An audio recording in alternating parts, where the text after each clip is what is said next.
So welcome to the next video on quantitative research methods. In this video I'm going to talk about some fundamental principles of sampling. Why does sampling matter?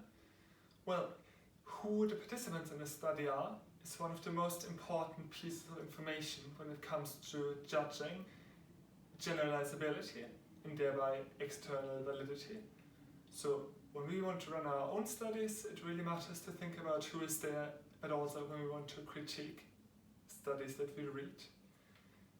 And for that, in any study, we need to decide what the population is that we want to study, or figure out what the population is that the researchers had wanted to study, and then how we select or recruit participants or cases out of that population.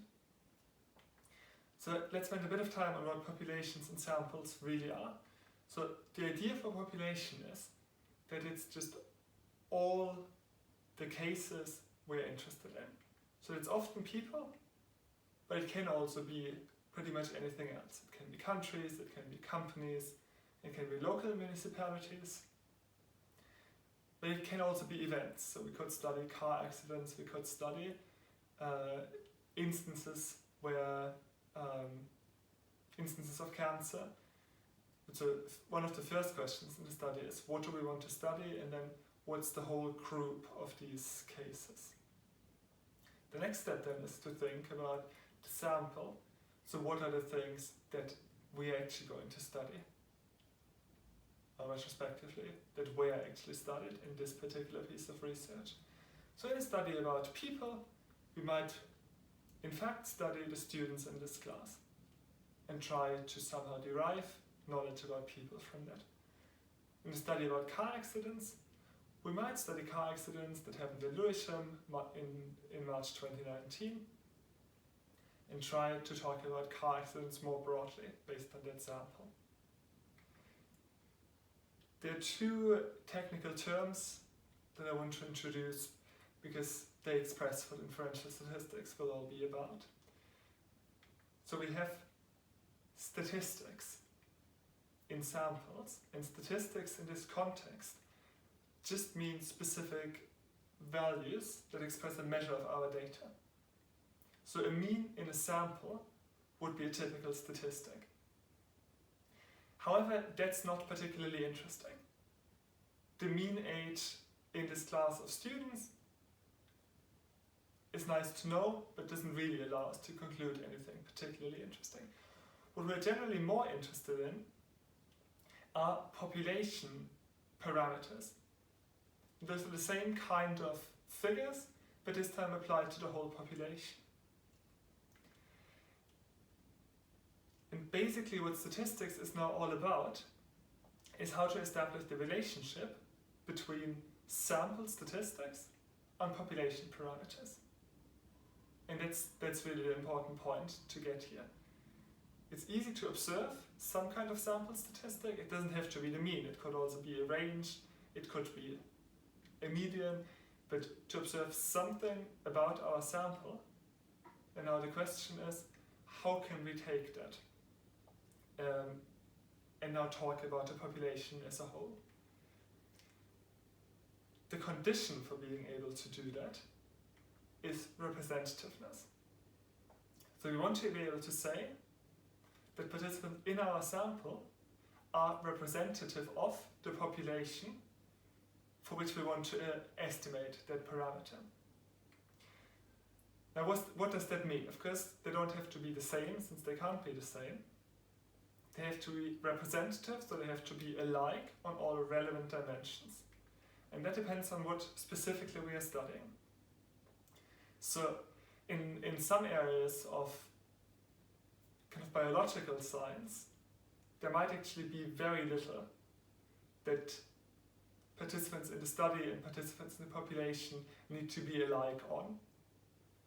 If we want to study visual perception, maybe we can pretty much take any human with normal vision into our study and then say they are representative of the broader population on the criteria that matter. Obviously, if we do a study in political attitudes, need to be representative on many more dimensions. So sometimes it can be quite a minimum requirement, sometimes it can be a very tough requirement. So it's one of the things that might be debated when we talk about the validity of a given study. Random sampling, again, is a way to get around this need for everything being equal. So as discussed in experiments, in quantitative research, we generally make the assumption that randomization will make differences go away on average. So random samples are taken to be representative. If we manage to take a random sample out of a population, that allows us to move from sample statistics to population parameters. So let's suppose I try to do that for a UK general election, and I take 100 voters out of the electoral registry. Let's assume all the voters are in there for now. I generate 100 numbers on the computer and I ask these voters whether they want to vote for the Lib Dems or not. Then out of those 100 I get a statistic which should allow me to estimate the Lib Dem support in the general population. So let's assume in the population 16% of voters would be planning to vote Lib Dem in the election.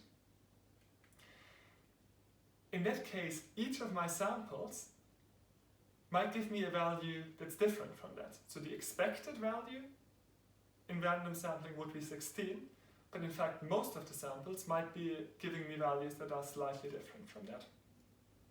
So I tried this out with a simulation in R, and for the first 10 samples, these were the numbers of hypothetical Lib Dem voters that I got. So in fact, exactly one of the samples gave me 16, all the other samples gave me slightly different results. And this is what we call sampling error, this random variability in our sample statistic. Because that's important to understand when it now comes to figuring out how much we can say about the population based on the sample. To get a better sense of the sampling error, we can generate many samples and then look at the distribution. I've done it here for 1,000 samples, and we can see that actually the distribution is really wide. There are some samples where only one person would have said that they vote Lib Dem. There are other samples where 26 would have said that. So quite often in these 1,000 cases we would have gotten a reasonable result, but quite often we would also have gotten a very unreasonable result. Just based on which 100 people we take out of the overall population in which 16% would be voting Lib Dems. So clearly election polls with 100 participants would not be particularly useful. How can we fix this? Clearly we could go for a higher number. So what happens if we do the same simulation with 1,000 voters? Then it starts to look a lot more reasonable. So we get a much smaller range, and basically a huge majority of samples is now giving us a statistic of between 15 and 17% support for the Lib Dems. So we still have some sampling error, but by now the sampling error is quite small in comparison to the statistic. So this is starting to become meaningful. Inferential statistical tests that we will come to later in the course will allow us to quantify how confident we can be about our estimates of the population parameters. And one of the most important factors in that, as I think we've just seen, is the sample size. The important thing to note about sample error is that we can expect it to cancel out over the long term, over multiple studies. And that's the reason why, in the case of electoral polling, more and more media sources focus on averages across many polls.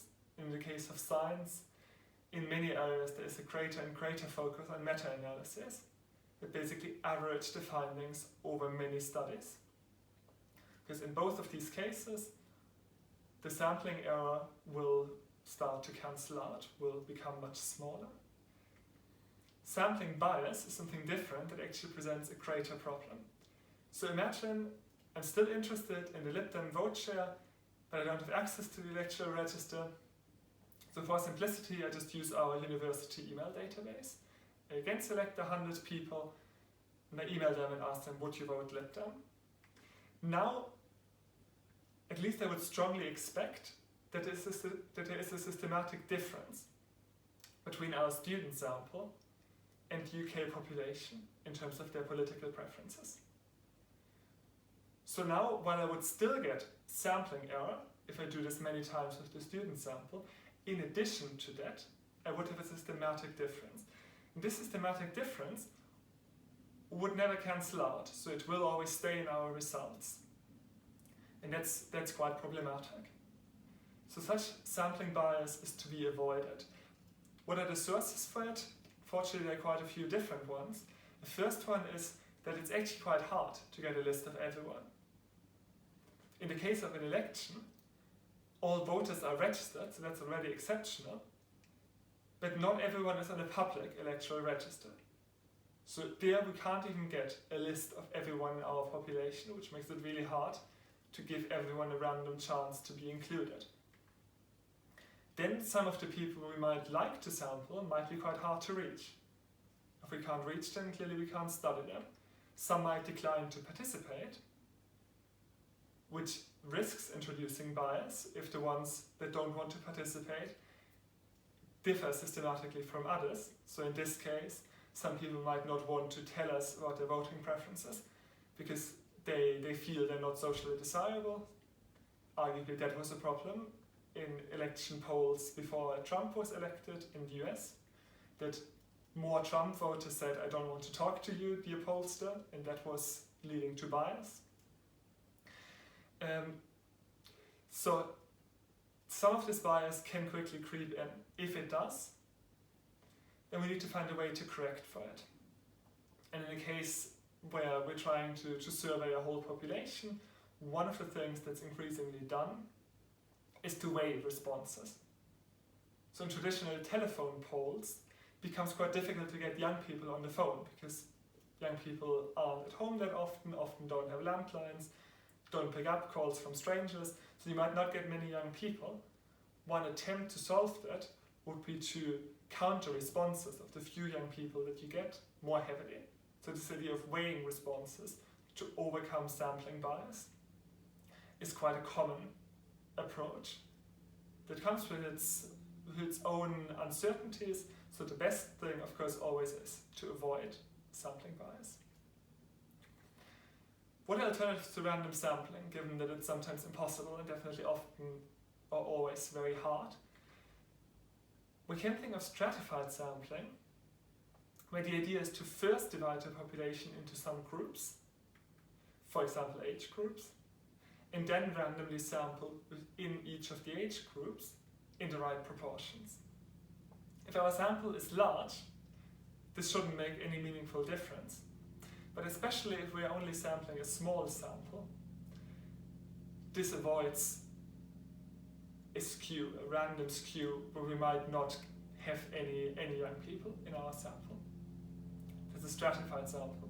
It's quite often used in medical research, for example. We can do cluster sampling, which cuts down a lot on the expense. So if we want to do an interview study on attitudes towards immigration, we can, of course, randomly sample people in the UK, maybe again based on the electoral register, but then this becomes very expensive to go everywhere and interview our randomly sampled people. So what we might do in terms of cluster sampling is first sample at a higher level and randomly select 10 political constituencies, and then randomly select our respondents within each of these constituencies. Now we don't need to go everywhere anymore, but we only need to go to 10 places. However, that could undermine validity if there are differences between the clusters, so in this case between the constituencies. Still, if you actually do any physical data collection across a large population, This is typically what would be done. A couple more alternatives to look at. There's quota sampling,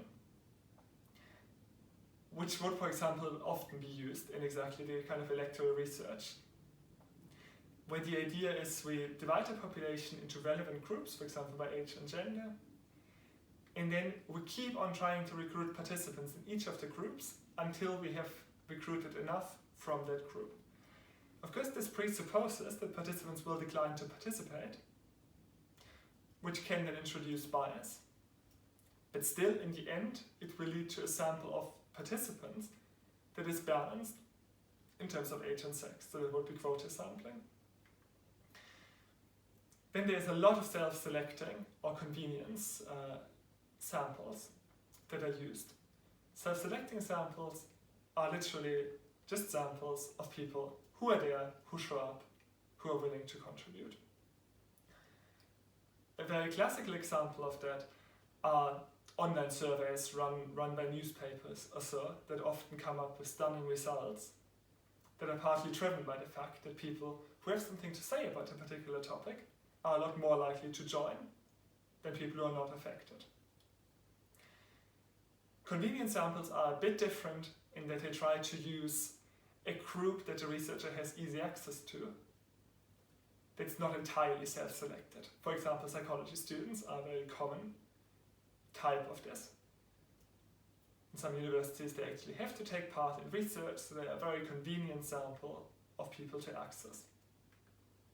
So clearly, this is cheap and easy. It's often not representative, especially when we're doing a kind of study where we need to worry about multiple dimensions of representativeness. So it might not be an issue for things like cognition and perception. It certainly is an issue for studying political attitudes. One more type of sample that's actually really powerful in specific circumstances is a snowball sample, where the idea is that each participant helps out with recruiting some more participants. Clearly, that doesn't guarantee representativeness, or rather moves away from representativeness, but it might be the only way to get enough participants from rare groups. So, for example, if you would study sex workers, it might be quite hard to recruit them in other ways. So their snowball sample where participants recruit other participants can be very effective. So these are things to think about in doing research, but then when it comes to reading research, how do we evaluate sampling strategies? Often researchers aren't particularly clear on what population they intended to sample from, or how their sampling went. So thinking about external validity is probably one of the hardest areas, because we almost need to reverse engineer it. What population can we reasonably see this sample as being representative of? So there are two main questions. The first one is trying to figure out what population are the invited participants representative of? And then, was there a significant amount of self-selection going on, and should we care? Even if the population was representative, but only a very small share of the people who were invited participated, that might mean that the actual participants are not representative anymore. And we'll discuss a couple of case studies around that in class. So just a few key concepts to remember. One is this notion of sample statistics and population parameters. So we have certain descriptive statistics in our sample, and the question is, can they give us useful information about a population? In order to answer that, we need to think about sampling error, which is the random variability between samples, and sampling bias, which is a systematic difference between the sample and the population. And sampling bias is the much more varying part of the two. Random sampling is a way to cut out sampling bias, but it's quite hard to do. Then there are some intermediate opportunities, and at the other end of the spectrum are convenience samples and self-selected samples, and clearly both of those need to set of some alarm bells in our minds as critical readers. They might be the best we can get in a certain area, but they do raise a lot of doubts about external validity. So, that much for this. We'll look at case studies in class. I look forward to seeing you there, but please make sure to also watch the other 2 videos that are up for this week.